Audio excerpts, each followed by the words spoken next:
Bismillahirrahmanirrahim. Assalamualaikum warahmatullahi wabarakatuh. Apa kabar untuk para peserta didik ibu, khususnya kelas 4A? Semoga semua dalam keadaan sehat dan selalu semangat belajar, serta siap menerima materi dari Bapak Ibu guru semuanya. Pada hari ini, Senin tanggal 20 Juli 2020, kita memasuki tahun ajaran baru 2020-2021 dengan suasana belajar yang berbeda. Ibu berharap pandemi ini segera berlalu agar kita bisa kembali belajar di sekolah, dan pesan ibu tetap jaga kesehatan, tetap semangat meskipun belajar dilakukan secara mandiri dari rumah, dan sebelum belajar jangan lupa untuk berdoa terlebih dahulu. Dan yang pasti, siapkan buku paket, buku tulis maupun alat tulis lainnya. Untuk di semester pertama ini, tema 1 yaitu indahnya kebersamaan, dan subtema satunya mengenai keberagaman budaya bangsaku. Langsung saja anak-anakku sekalian buka halaman 6.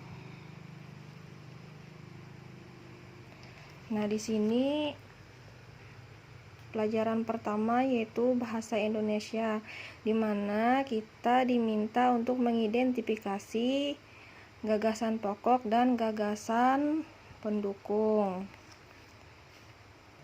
Baik, di dalam sebuah paragraf terdapat gagasan pokok yang selalu berdampingan dengan gagasan pendukung, yang mana paragraf itu bisa kita lihat dari teks ini pada judul Pawai Budaya, yang ini merupakan paragraf pertama.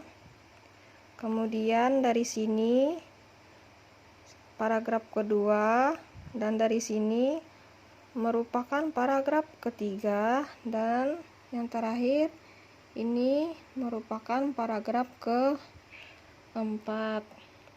Nah, jadi sebuah paragraf ini bisa dikatakan sempurna apabila di dalamnya terdapat gagasan pokok dan gagasan pendukung.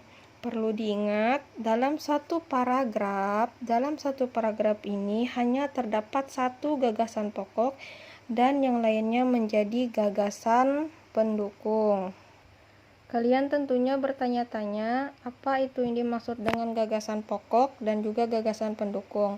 Nah, di sini sudah ada Ibu uraikan. Nanti bisa kalian tulis di buku tulis. Lembaran inti nanti bisa Ibu foto, Ibu bagikan lagi di grup untuk memudahkan kalian menulis. Nah, jadi gagasan pokok adalah ide utama yang dibahas dalam suatu bacaan, baik kalimat inti atau pokok paragraf. Gagasan pokok disebut juga dengan gagasan utama, ide pokok, atau pokok pikiran. Gagasan pokok biasanya terletak di awal atau di tengah atau di akhir paragraf. Kemudian gagasan pendukung adalah uraian atau tambahan informasi dari gagasan pokok. Gagasan pendukung disebut juga dengan gagasan penjelas yang menjelaskan gagasan pokok. Sebagai contoh, Ibu akan menjawab gagasan pokok, gagasan pendukung untuk paragraf pertama dan juga paragraf yang kedua. Untuk menemukan gagasan pokok, temukan dulu kalimat utamanya pada paragraf yang pertama ini. Jadi kita harus menemukan dulu kalimat utamanya pada paragraf yang pertama. Yang mana kalimat utama dalam paragraf pertama ini adalah, nah jadi kalimat utama pada paragraf yang pertama ini adalah pawai budaya merupakan kegiatan rutin yang diadakan setiap 1 tahun sekali. Nah, jadi setelah kita sudah mengetahui kalimat utamanya dalam paragraf yang pertama, kita bisa mendapatkan gagasan pokoknya. Jadi gagasan pokok dari paragraf yang pertama ini adalah pawai budaya adalah kegiatan rutin setiap 1 tahun sekali. Jadi ini merupakan gagasan pokok dari paragraf yang pertama ini. Kemudian setelah kita menemukan gagasan pokok, dapat kita simpulkan bahwa dalam satu paragraf ini hanya terdapat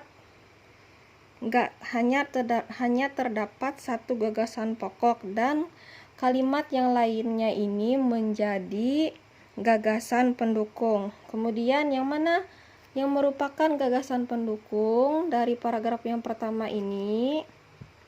Jadi gagasan pendukung pada paragraf yang pertama tadi adalah diadakannya pawai budaya biasanya sebagai peringatan hari jadi suatu daerah tertentu. Pawai ini menampilkan keragaman budaya yang ada di Indonesia. Jadi ini ya, bisa kita lihat. Nah, ini. Jadi diadakannya pawai budaya itu sebagai peringatan hari jadi suatu daerah tertentu. Kemudian pawai ini menampilkan keragaman budaya yang ada di Indonesia. Jadi dua kalimat ini merupakan gagasan pendukung. Dan gagasan pokoknya tadi, pawai budaya adalah kegiatan rutin setiap 1 tahun sekali.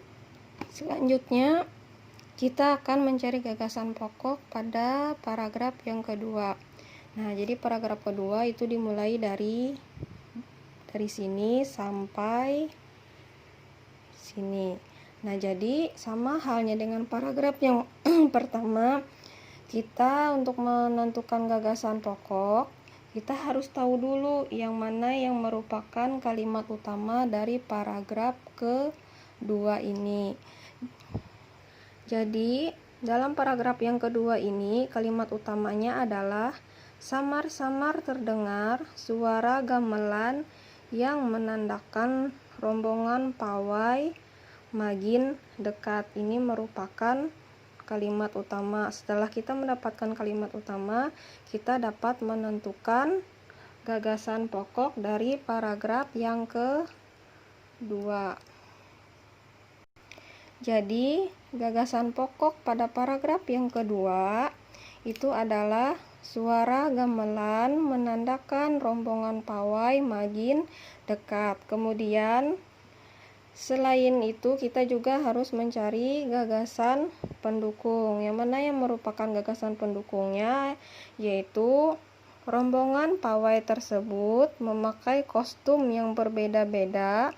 Mereka mengenakan pakaian adat dari daerah yang berbeda-beda. Mereka juga menampilkan berbagai tradisi dan kebudayaan yang dimiliki bangsa berbeda-beda. Jadi Ibu ulang, bisa dilihat di paragraf yang kedua untuk gagasan pendukungnya, yaitu rombongan pawai tersebut memakai kostum yang berbeda-beda. Mereka mengenakan pakaian adat dari daerah yang berbeda-beda. Mereka juga menampilkan berbagai tradisi dan kebudayaan yang dimiliki bangsa Indonesia. Semua peserta pawai mengenakan pakaian khas daerah yang berbeda-beda. Jadi itu ya, dari sini yang Ibu garis bawahi ini merupakan gagasan pendukung, dan yang Ibu garis bawahi yang kalimat ini adalah merupakan tadi yaitu kalimat utama untuk menemukan gagasan pokok. Jadi mudah-mudahan penjelasan Ibu ini bisa dipahami. Nah, kemudian untuk paragraf yang ketiga dan paragraf keempat, Ibu meminta kalian untuk berlatih secara mandiri mengerjakannya dikerjakan di buku tulis tematiknya. Nah, jadi nanti kalian bisa Ibu foto yang ini, nanti kalian menulis dari tanggal, dari hari, kemudian judul. Ini jawaban untuk paragraf pertama dan paragraf kedua, dan kita lanjutkan untuk paragraf ketiga dan paragraf keempatnya. Jadi demikian penjelasan Ibu untuk halaman 6 sampai 7 mengenai gagasan pokok dan gagasan pendukung. Untuk halaman selanjutnya akan Ibu videokan kembali. Terima kasih. Wassalamualaikum warahmatullahi wabarakatuh.